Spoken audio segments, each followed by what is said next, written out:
जब हम छोटे थे तो एक सीआईडी नाम का एक शो आया करता था सोनी चैनल पे। तो जब भी मैं उसको देखता था या हम जब उसको देखते थे मैक्सिमम मेरे जैसे बच्चे, तो एक सपना देखते थे कि बड़ा होके ना या तो दया के जैसे बनना है या अभिजीत की तरह बनना है और अपनी लाइफ में ना एक अलग ही रोमांच सा लाना है। तो एक सवाल अभी भी उठता है, क्या एसएससी सीजीएल में ऐसा कोई जॉब है जो हमें वो वर्क प्रोफाइल प्रोवाइड कर सकता है? तो आंसर है यस, एक जॉब है जिसका नाम है basically assistant enforcement officer in ED. अगर आप एएसओ इन ईडी ज्वाइन कर लेते हो तो आप वही सब चीजें कर पाओगे जो सीआईडी में हम देखा करते थे। तो आज हम बात करेंगे ड्रीम जॉब सीरीज में assistant section officer, assistant enforcement officer in ED के बारे में। हेलो दोस्तों, अभिनव नाम है मेरा। स्वागत करता हूं आप सबका आपके अपने YouTube channel let's talk with Abhinav में। वीडियो स्टार्ट करने से पहले मैं थैंक्स करना चाहूंगा अतुल गांधी को। Atul Gandhi one of my friends, जिसने मुझे ये सारा इन्फॉर्मेशन प्रोवाइड किया है जो आने वाले 10 से 15 मिनट में मैं आपको प्रोवाइड करने वाला हूं। उन्होंने बहुत ही डिटेल में मुझे assistant enforcement officer in ED के बारे में एक एक चीजें बताई है। जितना मैंने उनसे पूछा था उससे ज्यादा ही उन्होंने प्रोवाइड किया है। तो मैं पूरी कोशिश करूंगा कि उनसे मुझे जो भी इन्फॉर्मेशन मिला है वो मैं आपको प्रोवाइड कर पाऊं। फिर भी अगर कुछ 19-20 का फर्क रह जाता है तो उसमें आप ये समझ लेना कि इंटरप्रेट करने में मुझसे गलती हुई है, क्योंकि अतुल भाई ने पूरी तरीके से हेल्प किया था। तो आई होप उन्होंने जैसे बताया मैं आपको वैसे ही प्रोवाइड कर दूं। तो चलते हैं, आप शुरू करते हैं। सबसे पहले हम बात करते हैं सिलेक्शन प्रोसेस।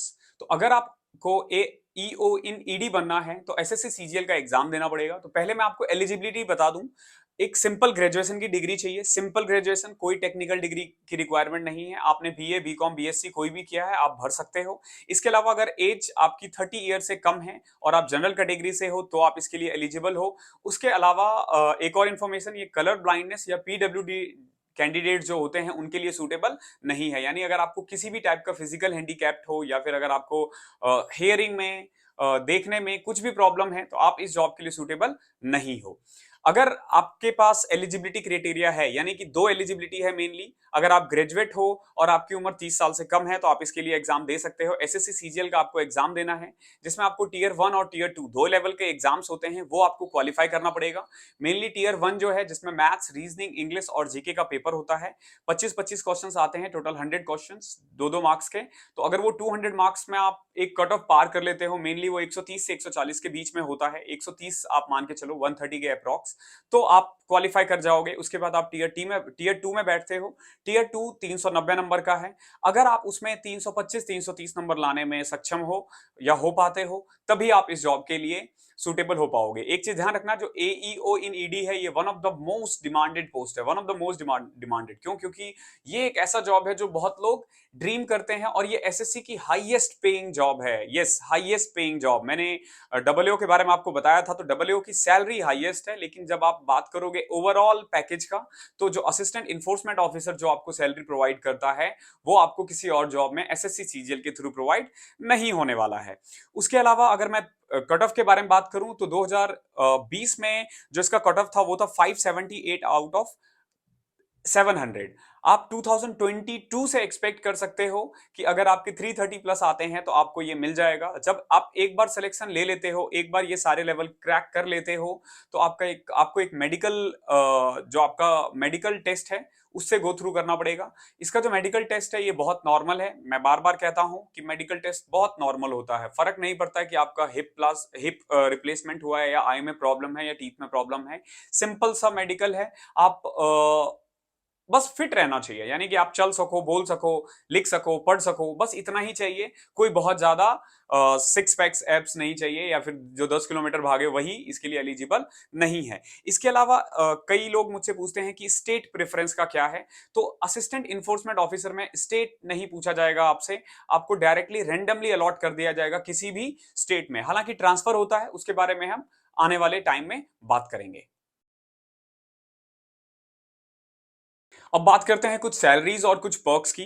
अगर मैं सैलरी के बारे में बात करूं और अगर अगर आपकी पोस्टिंग एक्स सिटी में है तो ऑन एन एवरेज 96,000 के करीब आपकी सैलरी होगी ग्रॉस। अगर आप वाई सिटी में हो तो 91,000 और अगर आप जेड सिटी में हो तो 84 टू 85 आप एक्सपेक्ट कर सकते हो। ये जो मैंने बताया ये ग्रॉस सैलरी है और इसमें 20% जो एक्स्ट्रा है, आप बेसिकली AEO इन ईडी को 20% बेसिक पे का एक्स्ट्रा मिलता है, ये इंक्लूड करके मैंने बताया है।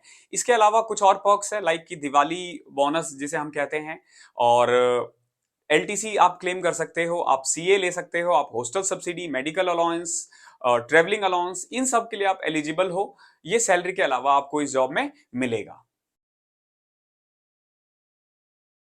सैलरी के बाद बात करते हैं ट्रेनिंग की। तो जब आप एक बार ये ज्वाइन कर लेते हो तो उसके थोड़े ही दिनों में आपको ट्रेनिंग पे भेज दिया जाएगा। 21 डेज की ट्रेनिंग होती है इसमें।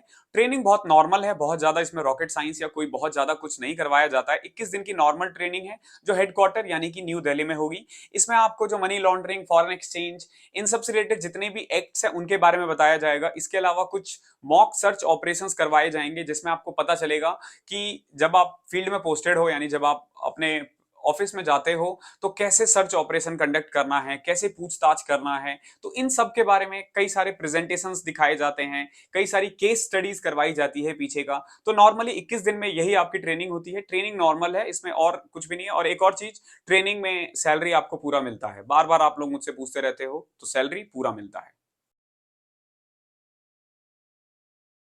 ट्रेनिंग के बाद बात करते हैं वर्क प्रोफाइल की। तो मेनली जो ईडी है, ईडी में 4 टाइप के सेक्शंस मिलेंगे आपको। पहला होता है इन्वेस्टिगेशन, दूसरा इंटेलिजेंस, तीसरा कोऑर्डिनेशन और चौथा एडमिन। आप इन्हीं चारों में से किसी एक सेक्शन में आपकी पोस्टिंग होती है। जो मेनली सबसे ज्यादा हेक्टिक है वो है इन्वेस्टिगेशन। नाम से आपको पता चलेगा, जो इन्वेस्टिगेशन है उसमें मेनली इन्वेस्टिगेशन का काम होगा, पूछताछ करना होगा। जो इंटेलिजेंस है, इंटेलिजेंस का मेन काम होगा कि इनपुट्स वगैरह लेके आना, इंटरनल खबर देना जो भी है।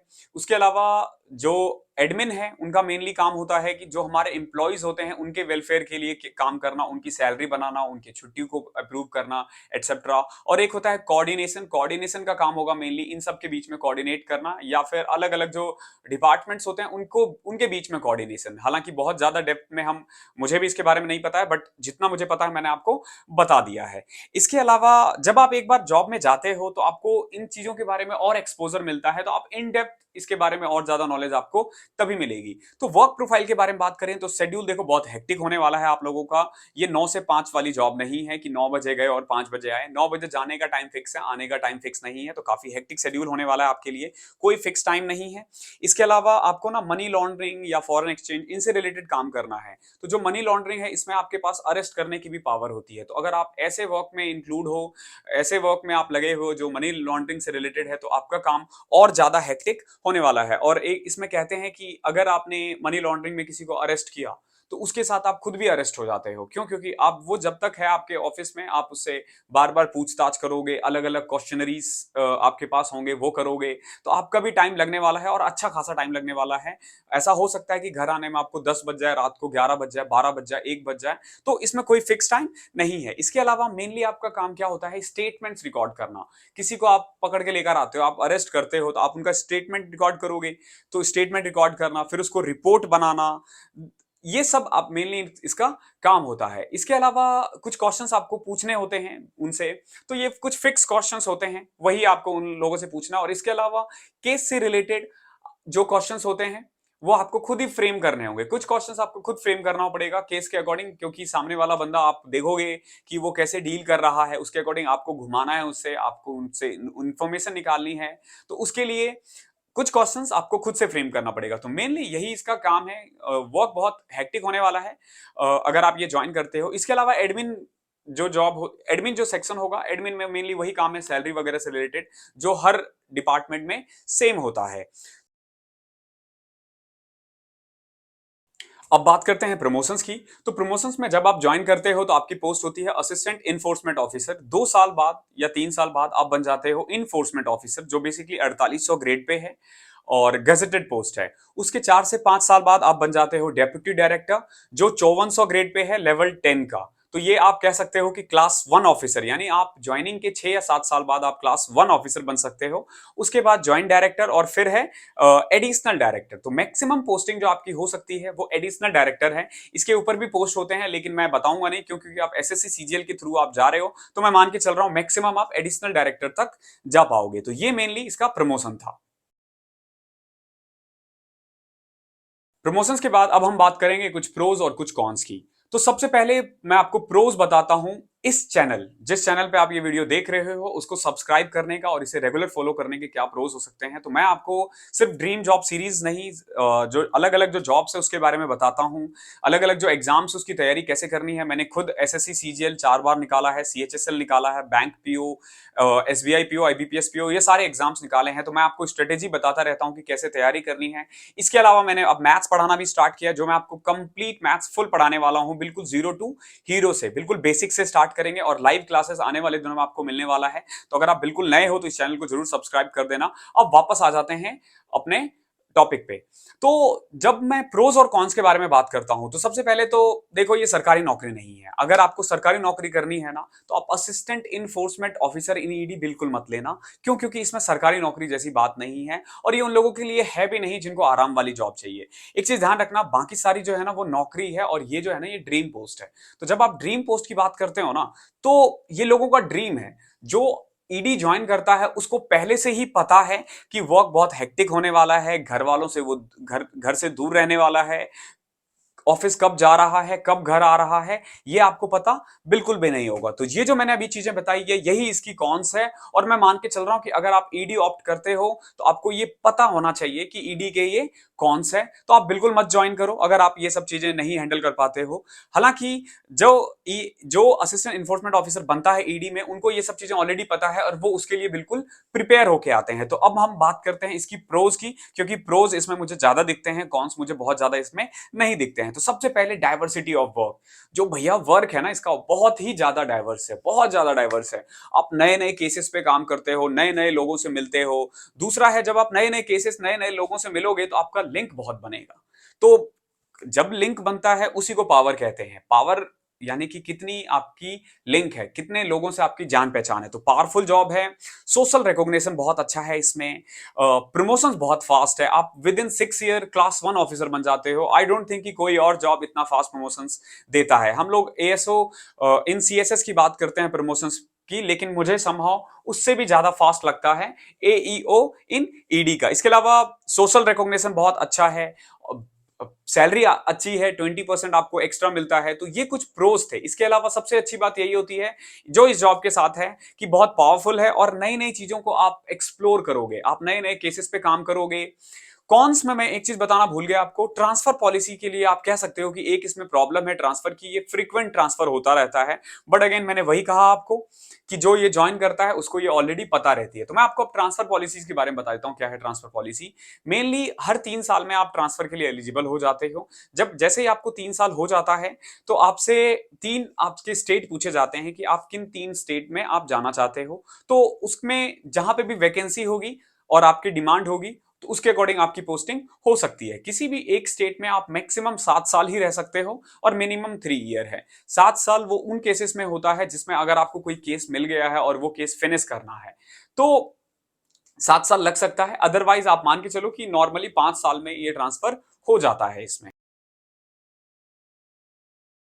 अब हम लास्ट सेगमेंट में आ चुके हैं, कंक्लूजन। तो कंक्लूजन में मैं सबसे पहले बताता हूं कि क्या ये लड़कियों के लिए जॉब सूटेबल है। तो भैया बिल्कुल है। अगर आप एईओ इन ईडी ले रहे हो दैट मींस कि आपके मार्क्स काफी अच्छे आए होंगे, क्योंकि ये जो टॉपर्स होते हैं उन्हीं को ये मिलता है। तो अगर आपके इतने अच्छे मार्क्स है और आपने ईडी लिया है दैट मींस कि आपने ये ऑप्ट किया है। अगर आपने ऑप्ट किया दैट मींस कि आपको इसके जॉब प्रोफाइल के बारे में ऑलरेडी पता है। तो लड़कियों के बिल्कुल सूटेबल है। ये उनके लिए सूटेबल नहीं है जिनको एक ही स्टेट में रहना है, जिनको घर भी चलाना है और ऑफिस भी देखना है। हालांकि जैसे मैंने आपको 4 सेगमेंट बताए थे, ऑफिस में 4 सेक्शंस होते हैं, इन्वेस्टिगेशन, इंटेलिजेंस, कोऑर्डिनेशन और एडमिन। तो लेडीज को थोड़ा सा प्रेफरेंस मिलता है, इन्वेस्टिगेशन में कम लगाया जाता है, बाकी तीनों में आपको मिल सकता है, लेकिन इसके अलावा और कोई प्रेफरेंस नहीं है। अगर ऑफिस की डिमांड है तो आपको 8-10 बजे तक रुकना पड़ेगा। इसके बाद जब मैं कंक्लूड करने की बात करें तो बहुत अच्छी जॉब है। इसको प्लीज सरकारी नौकरी की तरह मत देखना, बाकी सरकारी नौकरी की तरह। ये नौकरी एबव पार है, ये ड्रीम जॉब है। मैं इनको ना ड्रीम जॉब मानता हूं। ये नॉर्मल जॉब की तरह नहीं है जिसको सिंपल तुम सरकारी नौकरी से कंपेयर करो कि भैया ऑफिस में जा रहे हो, आप नॉर्मली 9 to 5 जॉब करते हो फिर घर आ जाते हो। ये बिल्कुल वैसा जॉब नहीं है। बहुत कुछ इसमें एक्सप्लोर करने का मौका मिलेगा और बहुत अच्छी जॉब है। मेरे इतने मार्क्स नहीं थे, अदरवाइज मैं जरूर लेता एईओ इन ईडी। मेरे इतने अच्छे मार्क्स नहीं थे। तो इस सेशन में इतना ही था। आई होप आपको पसंद आया होगा। अगर फिर भी कुछ छूट गया है तो आप कमेंट में पूछ लेना। मैं नीचे लिंक दे दूंगा, जो अतुल गांधी है उनका जो फेसबुक का प्रोफाइल है, आप वहां से उनको फॉलो कर लेना। अगर फिर भी कोई क्वेश्चन मुझसे छूट गया तो आप उनसे पूछ लेना, वो आपको बता देंगे। थैंक यू सो मच, मिलते हैं अगले सेशन में। और अगली वीडियो आपको कौन से जॉब पे चाहिए, कमेंट में मुझे बता देना। थैंक यू सो मच, मिलते हैं अगले सेशन में, तब तक के लिए पढ़ाई करते रहो।